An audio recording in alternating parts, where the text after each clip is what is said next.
classical side, and also, by the way, a composer as well, Mr. Jeffrey Biegel.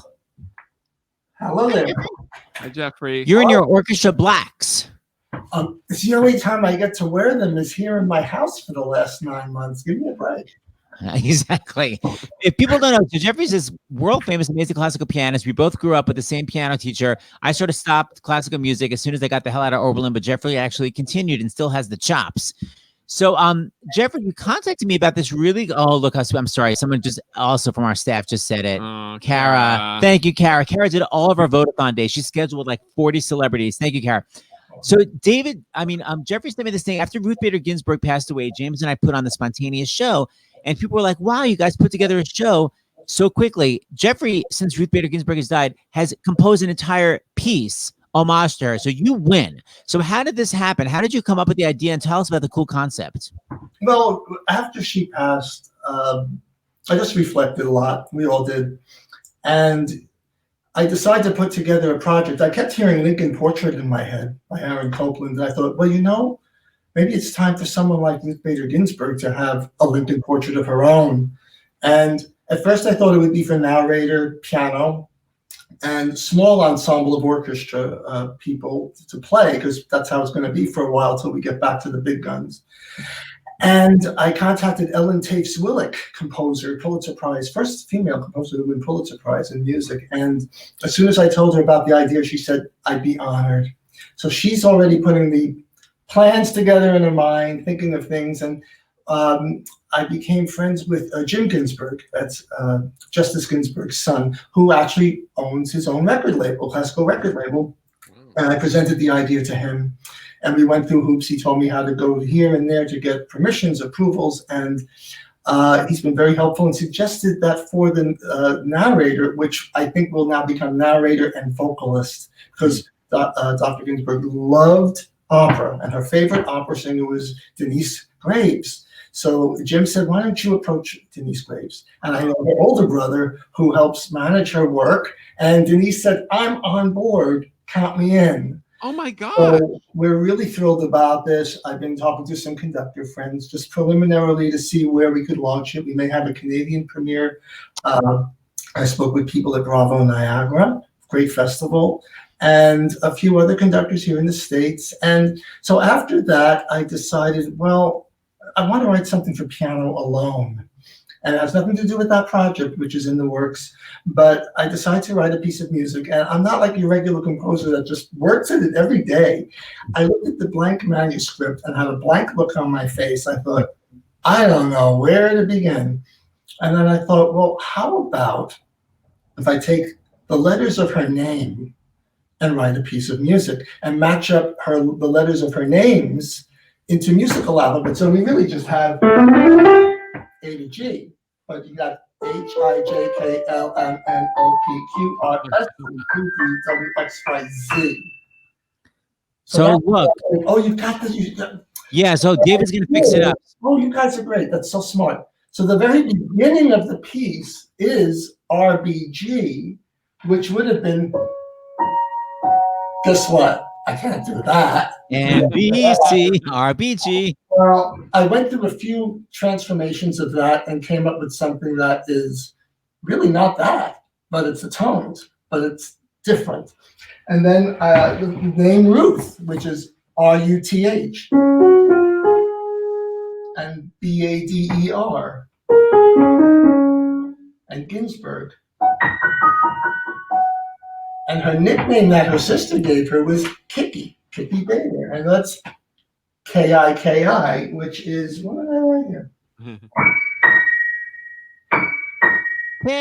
KI.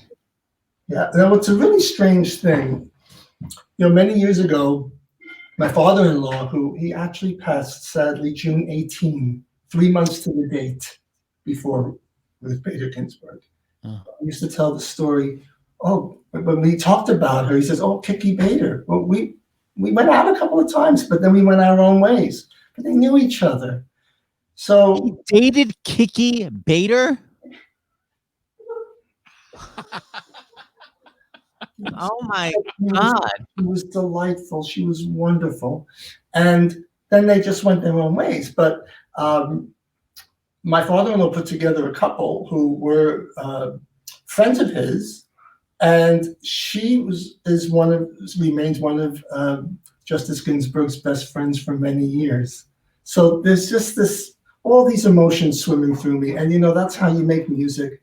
I've never met her, but because of all of these stories and her legacy, I mean, really, she was a judge. She was an attorney.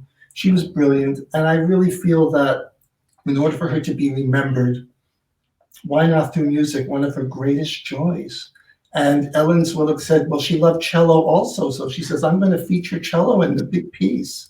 So I said, yeah, like Brahms' second concerto, the third movement, piano and cello, let's do it with voice. It's going to be something really beautiful, and she deserves it.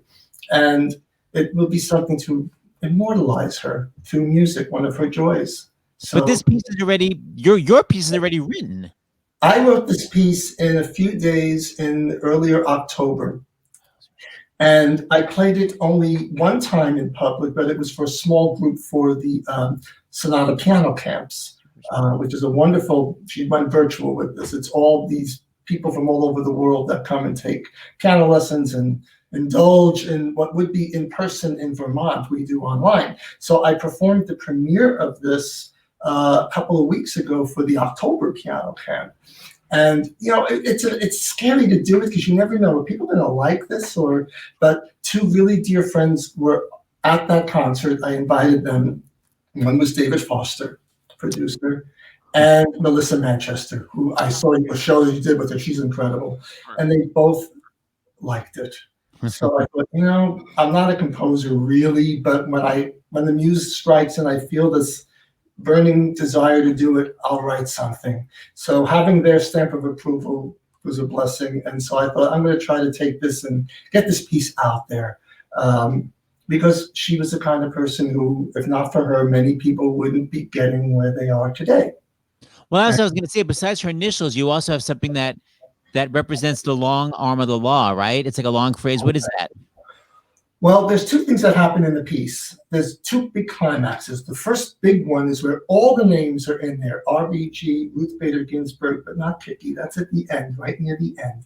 There's a big part in the piece where I have the Star Spangled Banner comes in. The last page, David. Next to last page. Next to last page. Like the third page of the piece. And there's, yes, right in the middle line there, you could see in the middle of the staff is the Star Spangled Banner. On top is RBG. And then beat 2 is Ruth, then Bader, and then the right-hand filigree on top is Ginsburg 3 times. Crazy. So it's kind of like Charles Ives, when he would do things like that. And then toward the end, the next major climax that builds, I just wanted so much sound, but I thought, I only have 2 hands. So I just took my arm and I smashed all the flats, all the black keys. Okay. And so I do that twice.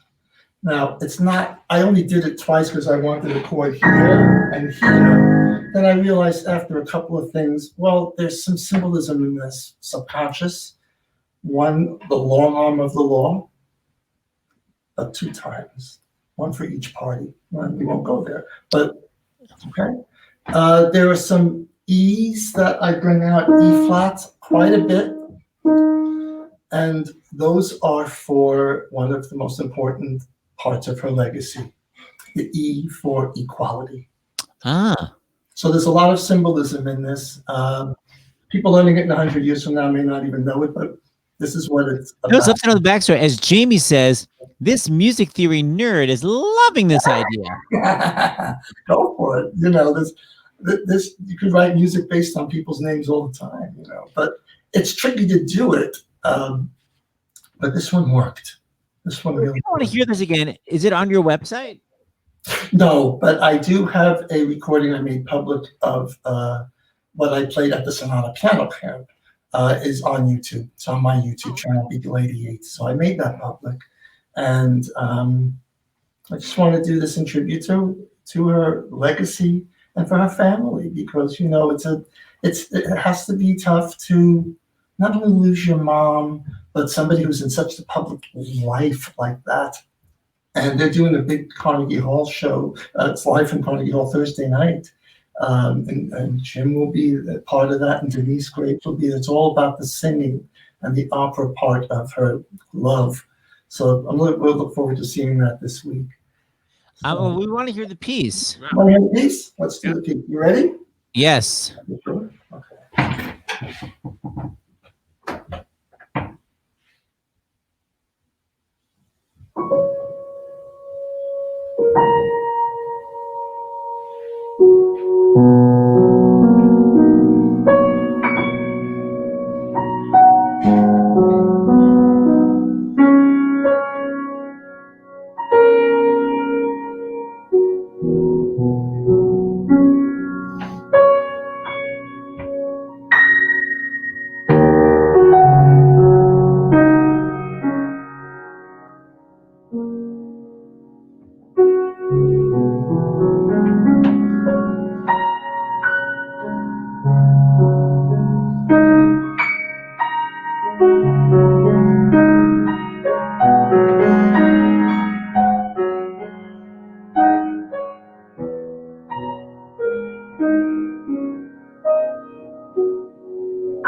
Was that Kiki at the end? K-I-K-I, yeah.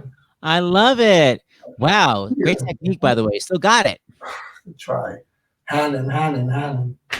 And someone just wrote, wait, I'm in love.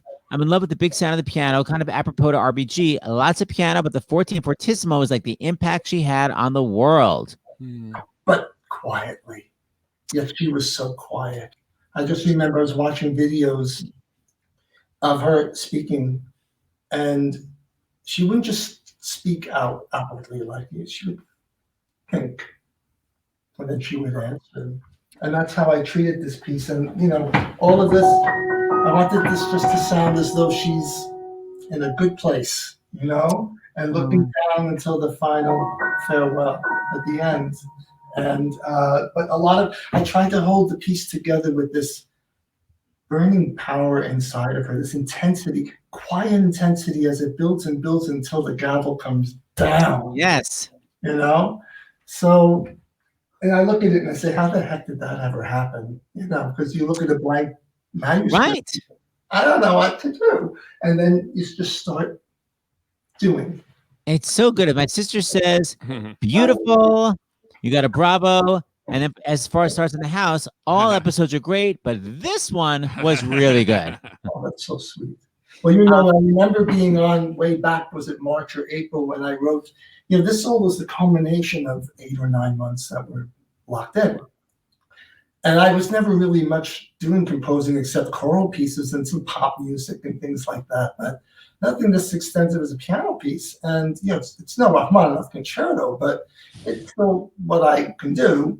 And I started with the 2 waltzes of hope back in March and April, which I didn't play on the shows, but we did some Gershwin. But the 2 waltzes of hope were what started the lead in towards something like this. So those are more simple, but in their own way, little gems. So that's really quarantine. That's like where COVID has paid off. Like as horrible as it's been, it's sort of brought out different people's talents. Like you wouldn't have had the time to be composing.